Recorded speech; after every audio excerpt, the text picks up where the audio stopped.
with that said, I'd like to introduce Jason and Chad.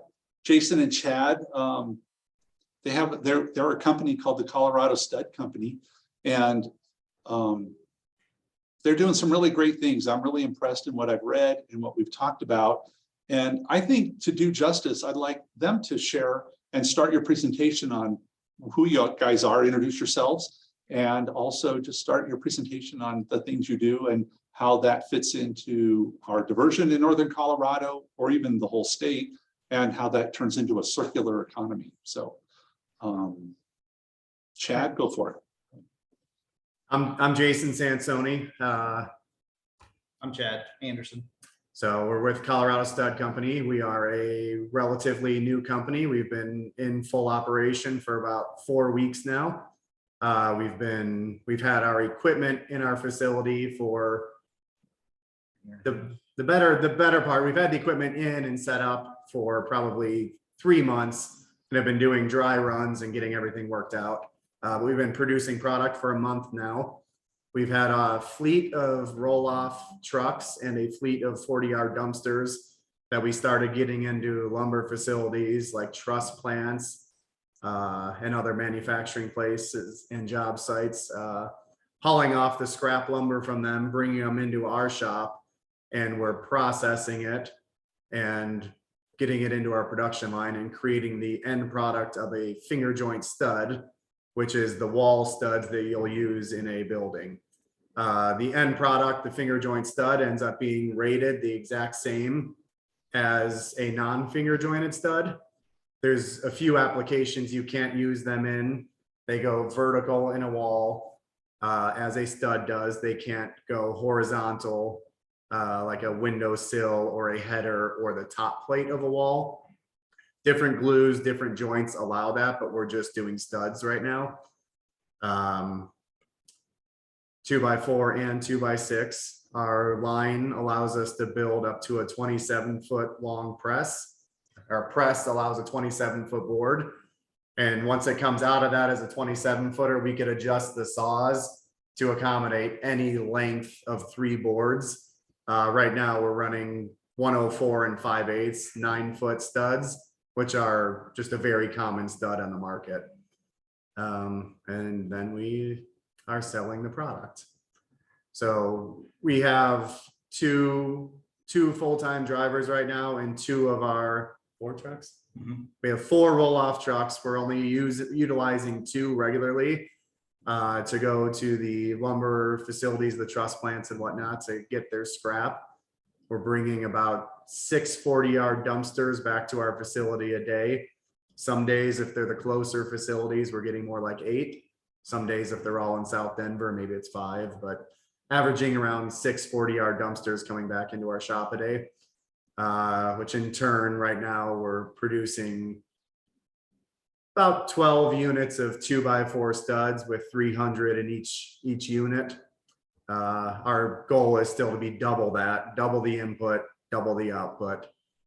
We have all the infrastructure to do it. It's just going through kind of the growing pains and learning curves of how to process this much material and how to get the equipment running smoothly.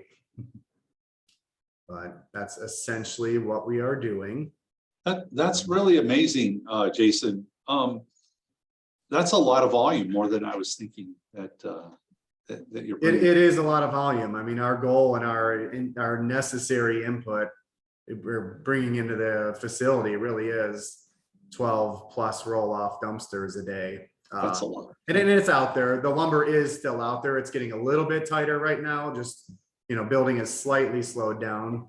So the scrap has died off a little bit, but. Will you share with the group where your processing location is? We're up north. We're in Nunn, Colorado. So we are essentially due east of Wellington in Nunn, Colorado, right on Highway 85, in an industrial plaza. Is it 10 acres, 12 acres? That's what we have, 10 acres. We have 10 acres out here. We built a brand new building. We have 2 Quonset huts that are on the property that we're utilizing for some dry storage. We're in Northern Colorado up in Nunn. Yeah, that's pretty far up. And that's great for the NOCO team here. Sure. Question coming in the chat, where do you source your scrap wood? How do you get the word out that you're looking for? And maybe talk a little bit about, like, I bet you don't want everything. And do you Sure. have parameters around that? Well, first of all, we're in the building industry. So I am also an operations manager for a large framing company called Custom Onsite Incorporated. We also have Custom Onsite Builders in Loveland, Colorado. So we are a very large commercial wood frame builder. We build hotels, apartment complexes, and office buildings and whatnot. So we're in the industry and we buy a large amount of trusses. So we really kind of have the in with all of these facilities to get our other companies' dumpsters in there to pull the product off. And the right job site with the right amount of cutoffs. We don't want plywood. We don't want OSB. We don't want treated lumber. So the truss plants right now are just working well for us. They have, minimal waste that comes in there. We're yielding still around 66% usable product out of a dumpster. The other 33%, right now, currently it's going to other facilities that are grinding it and turning it into animal bedding, mulch, whatnot. We actually, as we're speaking, our grinder just pulled up that we purchased. So we're going to start grinding all of the waste ourselves and essentially selling it to the same people, but as a clean ground product instead of, right now they're getting some of the smaller scraps of wood and they're grinding it themselves. So that's one of our next steps there, is to get it to its end product also, the waste. It's really great to see that or hear that, is my comment, in the C&D industry, right? Because you're building all these buildings, but you're not just landfilling all this lumber. And Right. Really what you're receiving, you're diverting it technically at 100%, because you're either, 2/3 of it is going to be to new studs, or the other third of it will be mulch or compost, is what it sounds like. So, Yeah, that is correct. Yeah. yeah. Another question that popped in was, it sounds like it's primarily new construction, or are you interested in framing lumber and trusses from deconstruction? Anything that could be cut up, we would take. The machine and the system right now ideally likes 8-inch to a 24-inch long block, which is essentially what comes from the truss plants. Yeah. In the right case or the right project where something was being deconstructed and could be cut apart before it came to us, yeah, we would take it and process it also. And I'll assume that the denailing process on old lumber, that would all. That's a little bit of an issue with the demolition portion of it, is that the lumber is a little more contaminated and it would take a different process. I'll show you when we see our videos.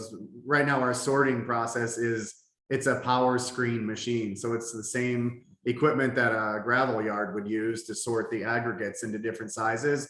We just have larger series of screens in there to allow different product to fall through. Hopefully you get a magnet in there too. Yeah. I have a question, then you can maybe show your videos. Do you charge a fee for people to bring that lumber, or do you pay a tipping fee? Or so we are getting paid to pick up our dumpsters from their facility. So once again, it's our truck, our dumpster that's placed in there, but our fee is essentially a third. We try to do a half of what We're about 50% of what they would pay for a waste company to pull it off. Oh, that's great. So really it covers our fuel costs. That's really what it does. And it sounds like a good reason for a construction company to do it, right? They're in business to make money. Sorry, guys, but if it's $500 to landfill it and it's $250 to recycle it, it's a good incentive. Sounds great. Yeah. One of our next phases, we're going to move on. We've talked with Republic Services a little bit, had some people come out and tour the facility about, the city of Fort Collins is diverting all of their construction waste right now. So we're kind of in some talks to see what it would take to get in with them to maybe divert some of that product to us also. All right. One last question here, and then you can show us some of your vids. Would there be enough volume and the right kind of feedstock to be reutilized materials from companies already out there like Fusion, Home Builders, Waste Connection? Is there enough volume? I think there is. That's what we need to work out next. That's essentially describing the construction waste versus the production facility waste. We're trying to evaluate and probably get a couple sample dumpsters from Republic. We haven't talked to Fusion yet, to get some out here and get some samplings of what they really have in their dumpsters. It's not in our biggest benefit at the moment to get something that's the opposite, 66% waste. It just doesn't yield properly. Nicholas, I hope I did justice to your question. Right on. But Jason, it is probably, we got some paperwork and a few things to do with those companies to be able to get a couple sample dumpsters our way. And that is one of the next steps we're going to do.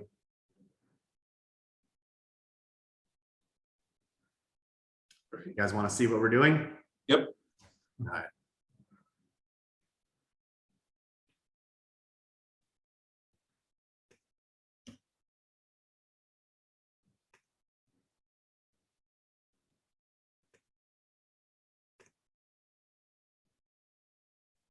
Did that share? You're seeing my, okay.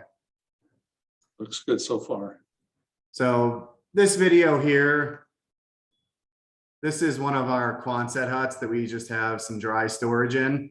So what we have here is we try to dump daily right next to our power screen machine on a concrete pad that we have. That way we're just scooping right next to our machine and dumping it right into it. But we don't want the product sitting outside too long overnight. We don't want it to get wet. So maybe our last truck that comes in at the night or whatnot, or if it's raining out, gets put in this building right here, which is about, I don't know, is that maybe 500 yards. It's quite a distance from our power screen at the moment. So it's a little bit of a struggle transporting the product over, but we have front end loaders and whatnot that we move the product with. But this is our dry storage. That's just what the buildings look like. We have 2 of them. I'll just play that one more time there. You can see as you look in here, this product is pretty clean. It has quite a bit of sawdust in it, which is not a huge issue. These wider boards that are down on the bottom left here, we do sort those out by hand as they go down our conveyor. We set them aside for whenever we have a maintenance shutdown. We have the guys on rip saws ripping them down to 2x4s. So even products that come in wider than 2x4 or 2x6 during our downtimes, we're ripping them down to 2x4s so that they can be used. Our stickers, we're gathering our stickers when we bundle the brand new material. We're pulling the majority of our stickers right out of. The sticker is what goes on the bottom of the bundle when it's produced, so that the forks of the forklift have a gap to get under. But we're finding that the majority of our stickers are just coming right out of these piles that we're bringing back in. We're also making in between about every 5 layers of the studs in the bundle, you put a lath strip in there, and it really helps secure the lumber so that when it's in the wrapper and it's banded, it just doesn't wiggle during transport is what the lath strips are for. We're ripping that out of our own lumber also. So that's one of the storage spots. This one here, I'm going to start with. This is, we have our outdoor storage behind here, and this is our power screen machine. So we utilize both front end loaders and forklifts that we own already, and we just put buckets on them. But you can see that large pile of outdoor material that's sitting behind there. That's probably the equivalent of 30, 20-yard dumpsters, maybe even more. 30 to 50 20-yard dumpsters is essentially what that pile is in the background. So everything just goes into this power screen here. You can see the sawdust on the bottom left there. Sawdust kind of comes out in the bottom left there. It goes down another conveyor into one of our dumpsters. Then the material comes out and gets dropped onto the next conveyor here, which I'm going to switch to another video to show you the guys on the conveyor here. Just at the moment I was taking this video, I couldn't get both.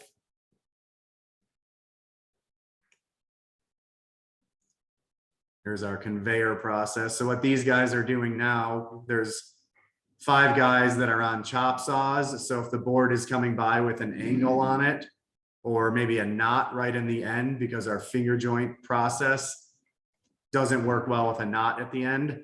So they're cutting the boards as they go by. Anything that needs to be cut gets cut there. The different dumpsters here, that one that guy just pulled away with, that was a trash dumpster.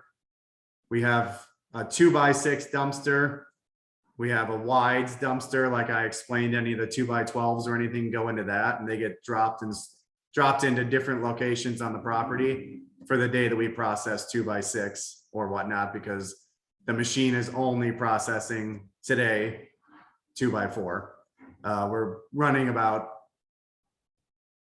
10 days 2x4, 1 day 2x6. That's kind of the ratio that's coming in right now. It typically moves a little faster than this one video that we took here, but that's what I was able to get. But so it leaves this conveyor here and transfers over to a stacker, which is an angled conveyor that feeds into the building. That's the waste dumpster there. I was waiting here to see if he was going to dump, but he did not. So we'll move on to the next video real quick. I'm going to go back here.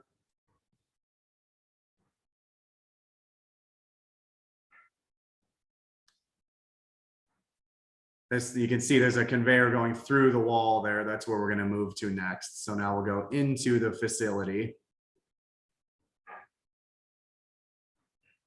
which this all starts the actual production line. This is starting at that hopper right there. That's all the equipment that we purchased. So what these here are, these stackers are just self-regulated. The whole machine communicates to itself. If something starts slowing down on the end of the line, it regulates the speed that it gets input through here also. What you see here with this table spinning, just the centrifugal force puts all of these boards into a linear motion to be fed out through these wheels on the right side. And that's how they all end up going into the machine in a straight line. We'll kind of let the video catch up here for a sec. It's fascinating. Thank you. So this portion right there, just feeding the board through as we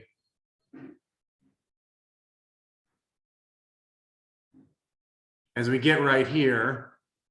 This is a saw head right next to this guy in the center. So if any board still got through with an angle or a defect on it, the guys push it forward across this line where these lugs are, and the lug will pull it through that saw and cut the angled end off. That way you have, if anything got through that still needed to be cut, this guy's still there doing a quality control on that. Which will then next, the boards are getting ready to go into the finger joiner. They stack up here on this feeder. There's always 3 boards sitting at a time before they start feeding.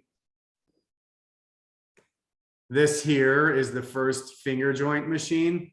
So what it's doing is it's putting what we'll call a male end on each board that goes by. It's also applying the glue at the same time to the joint on that end. Now this belt here is just moving the board back over the other direction, and then we'll hit the female joint in the next head here in a second.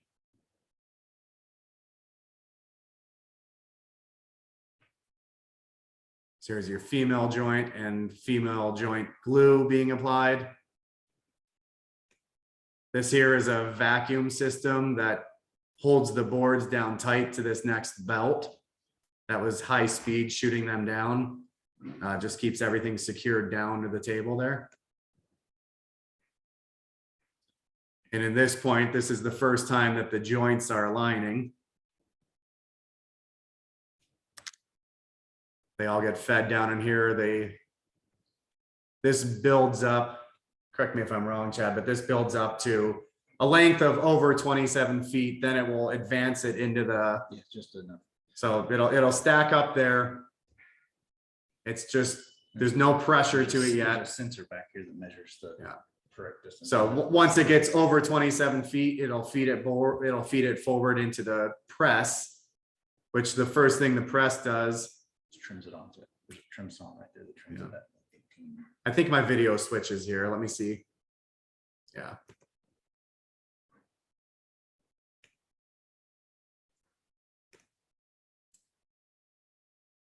So the board, you can see it in the background there. It's just sliding into the machine there. And up here by the, well, it's blurry now, but the red and blue hoses right there, that's an end saw. So if the board went through at 27 foot 8 inches, it will cut it to 27 feet to let the press do its thing as a complete unit. So the board comes through in its first location, gets cut to length, and then moves over to the press, which is 4-sided. It's completely encapsulated. Actually 6 sides. It pushes from the ends, but is encapsulated on all sides. Otherwise, the board would buckle under the pressure out any direction it could. So it presses the boards there and then starts feeding them out towards the PET saw, which once they go through there, it just cut each board into a 104 5/8 stud.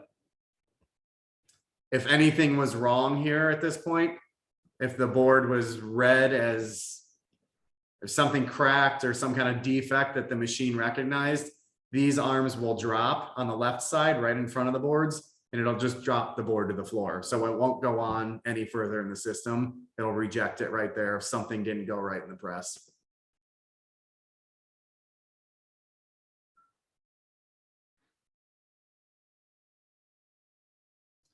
Once they go through the saws, which are those orange covers there, this machine here is now called the stacker.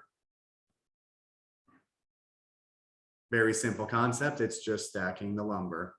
So each board will ride up, and what it's doing there is it's building the next layer that will go on the bundle of studs. So they'll all stack up there. They're aligned perfectly on the ends.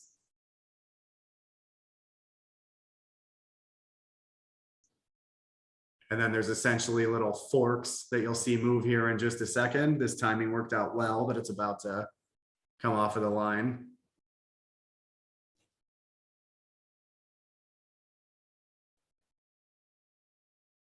So we have a full row ready to go. As it comes right here, you're going to see the lath strips drop. So in this process, when they come off of our finger joint line, we still have another line called our planer molder line. So everything's going to be surfaced in a perfectly smooth product. So to allow everything to cure the glues and not have the board stick together, we're putting lath strips between every layer in this line. The other line, we're putting them every 6 or so.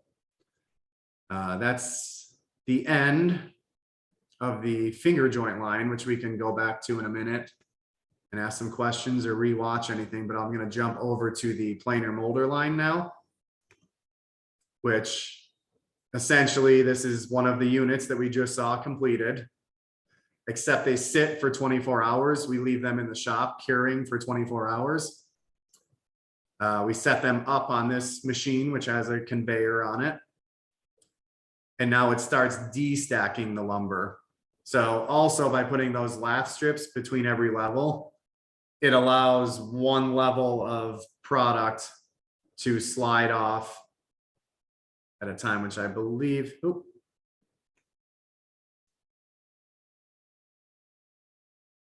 I have the wrong video here. I think I have a short video here. I'll have to find another one here in just a second.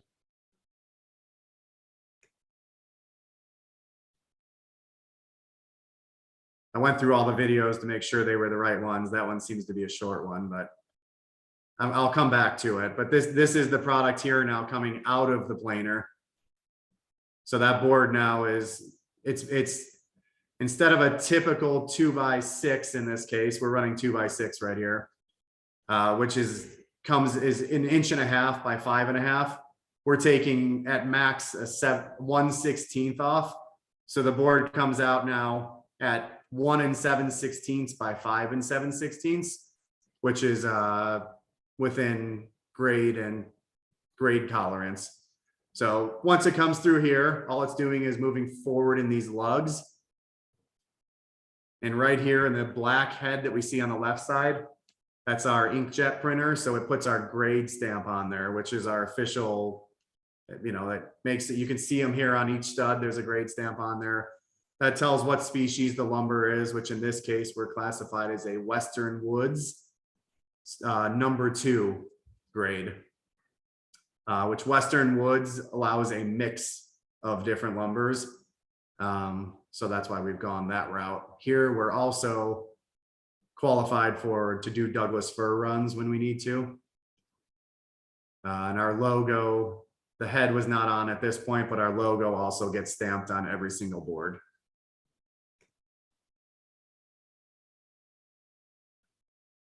These guys are just checking for defects. And what else? There's 2 things there. Somebody else's grade stamp that might be on the wall. Yeah, we're also checking to make sure that the planer got any other grade stamp off as it went through there. We're allowed a certain percentage and a certain visibility of the grade stamp being left on there, but we have to check for that and make sure it's all compliant. So we go here, then we go to another stacker. So this is the final time it's getting stacked.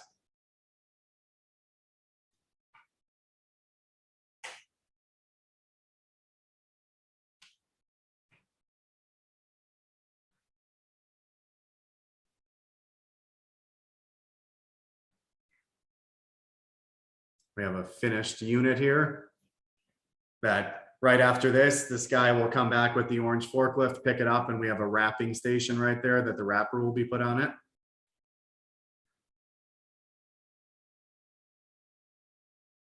The planer is pretty high speed. If you can see, we just did a row in the time that I turned the camera around. So it's a pretty high speed planer.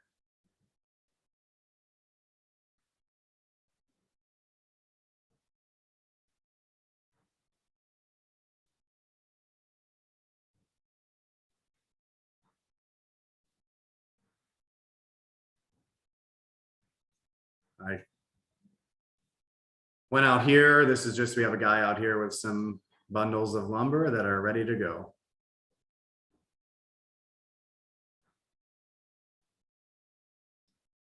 That's our logo. That's our wrapper.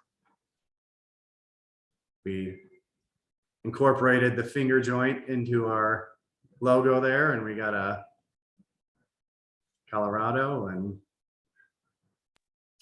we think it's pretty cool. I think it's pretty cool too. Yeah.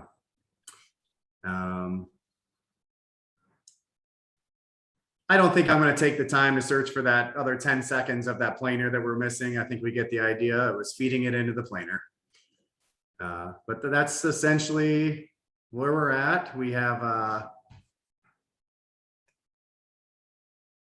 this is just a tonnage diversion chart that we've been utilizing with our projections. Obviously, we project the company to grow and to be able to process more as the years go on. When we did our current tonnage diverted, we were at 3 dumpster pulls a day. And that was just because we had the trucks purchased and some dumpsters purchased before we had the facility running. So that's just what we were doing at that time. Hey, Jason, Yep. are we supposed to be seeing a spreadsheet or not? Let me see here. We're just seeing the videos right now, so you know. How's that? Better, thank you. All right. So this is just kind of a tonnage diversion chart that we've put together. And right now we're pulling, like I said, some days 8, some days 5 dumpsters. We're just calling it an average of 6. So our line 2 is building towards during 2023. Our goal is to have 12 dumpster pulls and dumps into our yard each day with 4 trucks running to do that. We have the 4 trucks. We have enough dumpsters to do it. We're just trying to figure out the right way to do everything still. So we're at 50% of our 2023 goal right now. 1 month in, we're pretty happy with it. So we're diverting approximately 12,450 tons per year Yeah. at 6 dumpsters a day. Yeah. So that's what we would average in a year is 20, right now, 12,000, 13,000 tons diverted. Once we get all 4 trucks going and get enough dumpsters in enough facilities, we'll be at 25,000 tons of material diverted from the landfills each year, and so on and so forth. As we can get more dumpsters and more facilities, and you can see here, we start adding in some 87-yard roll-off semis. That allows us to get into places that are a little further away and still be efficient with our fuel costs. But it's where our goals are. By 2026, we're planning on diverting 46,000 tons a year. And we don't see with the facility, the equipment, it being able to exceed that number. I think that would be at its max capacity. Which going back to the 41,000 tons in 2025, that converts to 69,000 trees saved also. So those are pretty big numbers annually. Well, one could say those are direct numbers from the landfill, even with what you're doing today, right? Because technically, if you weren't around, what would people be doing with them other than mulching them if they even do that? So I think that's fantastic. Yeah, we're not saying that some of this lumber isn't being mulched or taken. Sure. You know, we don't know where everybody It's was diverted. taking everything previously, but this is Most of it was. these are the sizes, these are the numbers. So we're pretty excited about it. You know, we've got a large group of guys out here that are pretty passionate, and you know, they're showing up every day to work and trying to keep us moving and be successful. Are you up for a couple questions at this point? Because we've Yeah. got some in the queue and we have Absolutely.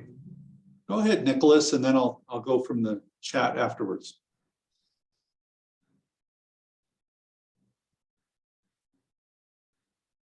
Can't hear you, Nicholas. Sorry.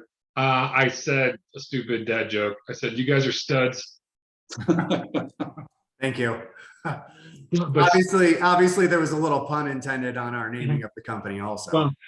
but no, I didn't see your website. I saw someone ask that question, or your email's contact. I'm always over there. I want to come by and meet you guys. I got lots to talk about with you guys. So I don't know if share that information with the group. That'd be awesome.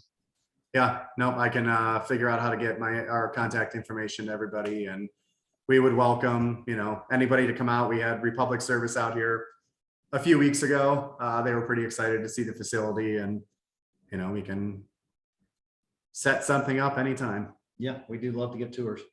Yeah, if you could put your website on the chat, that'd be fabulous, because we're recording this and those will pull it if they need it. Sure. Sandy from Boulder asked the question, was all this equipment designed specifically for these purposes, or were some retooled from other more traditional lumber processors or recycling processes? I know the answer, but I'm going to let Chad answer that because he's very passionate about the equipment. Yes, this has kind of been a 3-year process for us. All this equipment we custom designed it just to do this.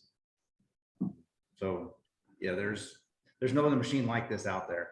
Conceptions out of Canada, we worked with them for a year, and it took a year to build this machine. So yes, it's all custom just for us. That's awesome. And then everything outside of the building is essentially retooled. Everything outside in the sorting line is conveyors and stackers and equipment that we're repurposing. Yeah. Alicia Archibald asked the question that I had similar. Do you have problems finding buyers for your products? And are you considering selling them in retail at some point? As I'm adding that piece. We don't think that that's going to be necessary at this point. Would we sell at retail? Yes, we absolutely would. I think that it helps that we're all in the construction industry already. Yeah. So we've had a lot of buyers set up as this has been, as we started going. Even our other company, Custom On-Site Incorporated, we're an end user that's purchasing the product.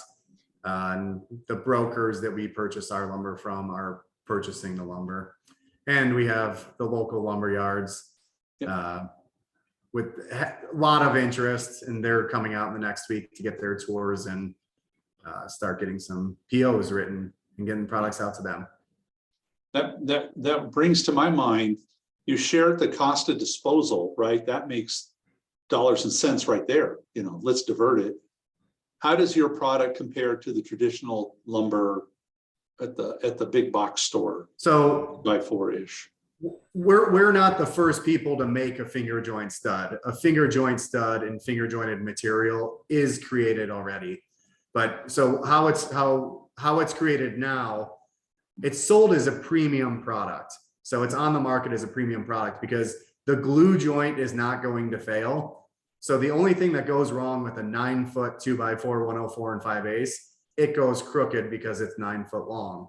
So once you put it into a building, it has a high chance of getting crooked. So when you have our product, you have anywhere from an 8-inch block to a 2-foot block. That's all that can even bow is just the block itself. The joint won't fail. So we have a premium product. Right now we're selling it just at or below the market of a regular stud to get our product out the door. Wow.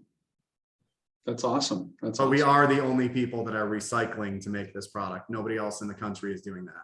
Yeah. Kudos to you. Are there regulations or testing for the final products? Maybe you could share a little bit about that. That's a I'll let great Chad go on question. that too. Yes, so we have to test daily. We have to take samples that we've let cure for 3 days.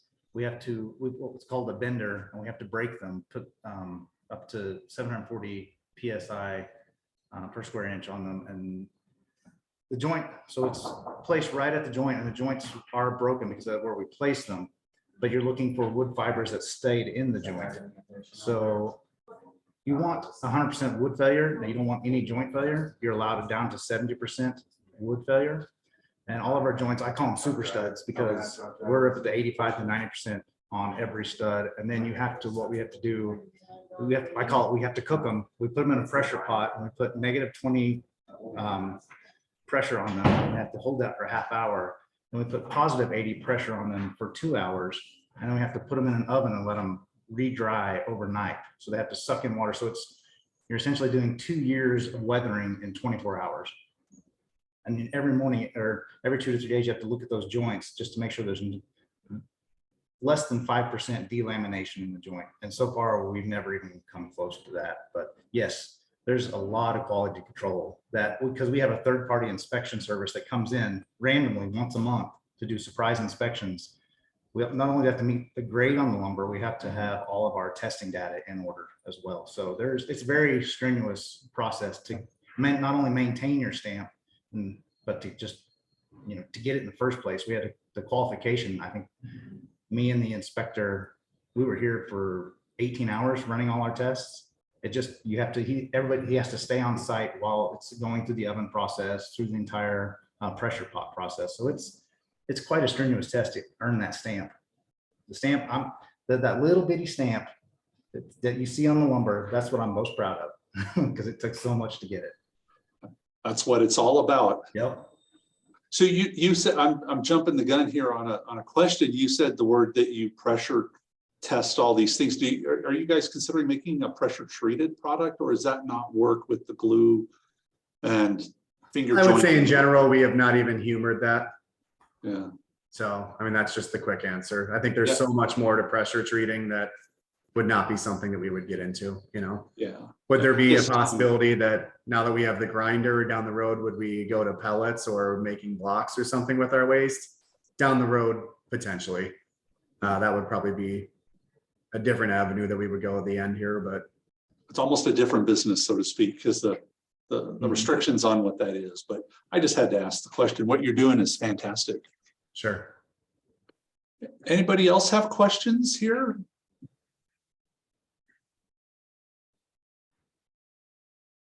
Hearing none. Well. Jason and Chad, I have a final. What else would you like the council to know about Colorado Stud and its processes?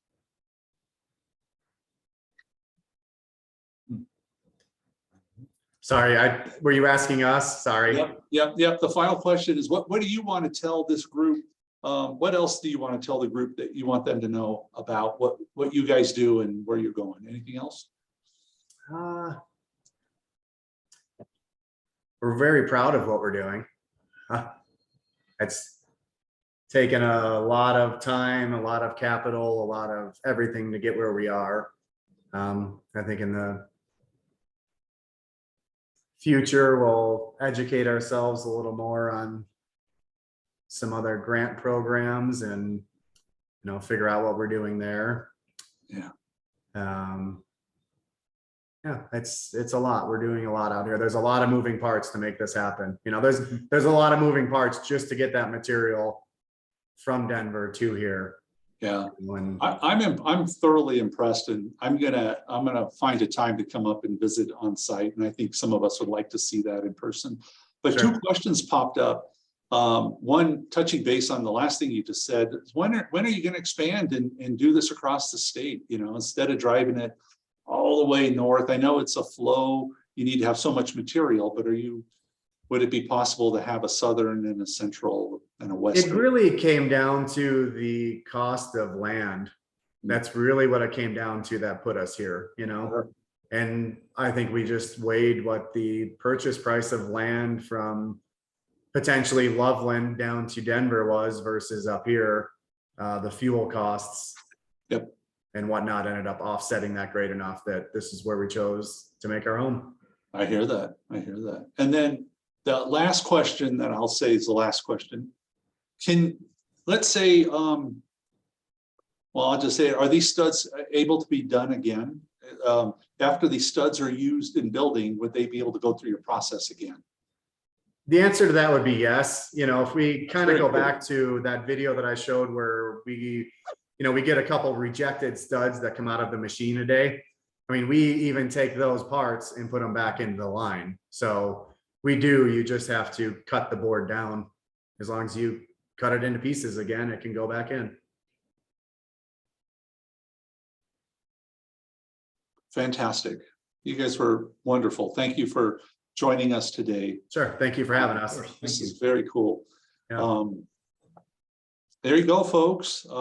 Jason and Chad from the Colorado Stud Company doing big things. Give them a big hand. Yeah. That diversion and C&D and reuse, and it's out there. So thank you guys for being forward thinking on what you're doing. All right. Have a good day. Yeah, man, you can stay for our business meeting or you can leave. Either way, happy to have you. And I look forward to meeting you guys in person one day. All right. Take care. Thank you. Bye.